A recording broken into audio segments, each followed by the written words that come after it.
네, 남아공 3차전 때 경기력이 저조했던 이유 이런 영향도 있었을까요? 대표팀 선수들 사이에 불화가 있었다는 증언이 나왔습니다. 선수들이 언론 인터뷰에 응하지 않기로 합의를 했는데 동갑내기 황인범, 황희찬 선수가 인터뷰를 하자 갈등이 생겼다는 게 이 대표팀 선수 측 관계자가 저희 채널A에 전한 내용입니다. 송진섭 기자입니다. 대표팀 선수 측 관계자 A씨는 선수단 갈등의 발단은 언론사 취재진의 손흥민 모욕 발언이었다고 지목했습니다. 1차전인 체코와의 경기 닷새전 나온 이 발언을 접한 선수단 일부는 언론 인터뷰 불응을 제안한 걸로 알려졌습니다. 선수 측 관계자 A씨는 손흥민과 1992년생 동갑내기인 이재성도 동의했고 다른 선수들의 반대는 없었던 걸로 안다고 했습니다. 하지만 기존의 인터뷰 일정이 잡혀있던 황희찬이 예정대로 월드컵 각오를 인터뷰로 밝혔고 1차전 체코전에서 동점골을 넣은 황인범 선수도 경기 후 공식 인터뷰에 응했습니다. 황희찬, 황인범은 1996년생 동갑입니다. 이들이 인터뷰에 응한 걸 두고 일부 선수들이 코칭 스태프와의 면담에서 문제를 제기한 걸로 안다는 게 A씨가 전하는 내용입니다. 손흥민, 이재성은 멕시코전 패배 후에도 믹스트존 등에서의 언론 인터뷰에 응하지 않았습니다. 남아공과의 3차전에선 손흥민은 후반 교체 출장했고 이재성은 출전 기회가 없었습니다. 귀국 때도 황희찬은 동갑인 김민재와 지난달 30일 귀국한 반면 손흥민은 다음 날인 1일 이들과 따로 귀국했습니다. 채널A 뉴스 송진섭입니다. 네, 손흥민 선수와 함께 남아공전 선발에서 제외됐던 동갑내기 해외파 이재성 선수가 SNS에 글을 올렸습니다. 상상 못했던 결말을 본인도 받아들이기 힘들었다며 죄송하다는 말을 남겼습니다. 박자은 기자입니다. 손흥민과 1992년생 동갑내기인 이재성이 어젯밤 SNS에서 심경을 밝혔습니다. 승리의 기쁨이 아닌 패배의 아픔을 전해드리게 돼 정말 죄송하다며 먼저 고개를 숙였습니다. 이어 하루라도 더 오래 이 축제를 함께하고 싶었던 건 너무 큰 욕심이었던 걸까라며 상상하지 못했던 결말을 받아들이기가 그 어느 때보다 어렵다고 아쉬움을 털어놨습니다. 이 또한 삶의 한 부분이란 걸 받아들일 순간이 오리라 믿는다며 더 나은 모습으로 돌아오겠다는 각오도 남겼습니다. 이재성은 손흥민과 함께 조별리그 마지막 경기 남아공전 선발 명단에서 제외됐습니다.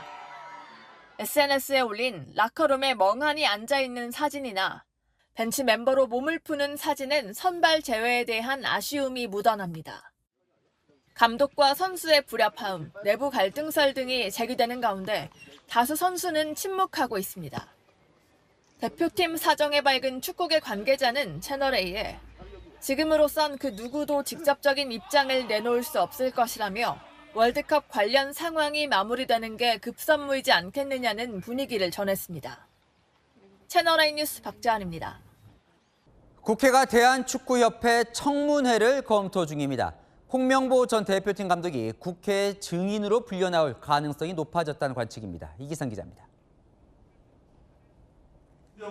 민주당이 다음 주 후반기 문화체육관광위원회 첫 회의에서 대한축구협회 청문회 안건 상정을 검토 중인 것으로 파악됐습니다. 채택된다면 홍명보 전 감독의 증인 소환은 불가피해 보입니다.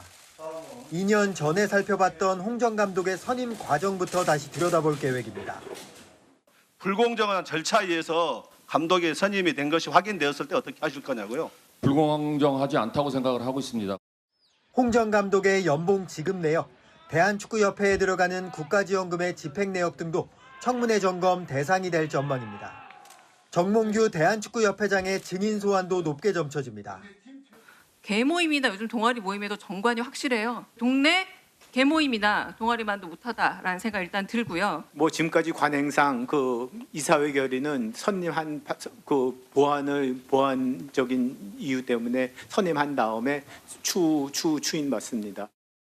민주당 관계자는 강제성이 없는 현안 질의의 경우 부실 조사가 될 수 있어 청문회를 하자는 의견이 우세하다고 전했습니다. 민주당은 국민의힘이 계속 보이콧할 경우 제3당과 진행하는 방안도 검토 중입니다.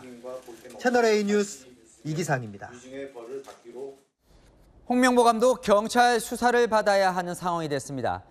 능력도 안 되면서 과도한 연봉을 받아 축구협회에 손해를 끼쳤다며 한 시민단체가 고발했습니다. 정몽규 회장도 추가 고발을 당했는데 특검 수사가 필요하다는 주장까지 나왔습니다. 정서환 기자입니다. 시민단체가 홍명보 전 감독을 고발했습니다. 능력에 비해 과한 연봉을 받아 대한축구협회에 손해를 끼쳤다는 겁니다. 홍 감독의 연봉은 20억 원 선으로 알려져 있습니다. 전혀 능력이 안 되는 사람이 능력이 되는 것처럼 국민을 기만해가지고 그 돈을 받았기 때문에 2년 전 홍 감독 선임 과정 특혜 의혹으로 정몽규 대한축구협회장 등이 고발당한 적이 있지만 홍 감독 본인이 고발당한 건 처음입니다. 시민단체는 정 회장과 이임생 전 축구협회 기술이사도 업무방해 등으로 추가 고발했고 홍 감독이 공범이라고 주장했습니다. 2년 전 고발 사건 결론을 내리지 못한 경찰 수사를 비판하며 특검을 통해 국민적 의문을 해소해야 한다고도 주장했습니다.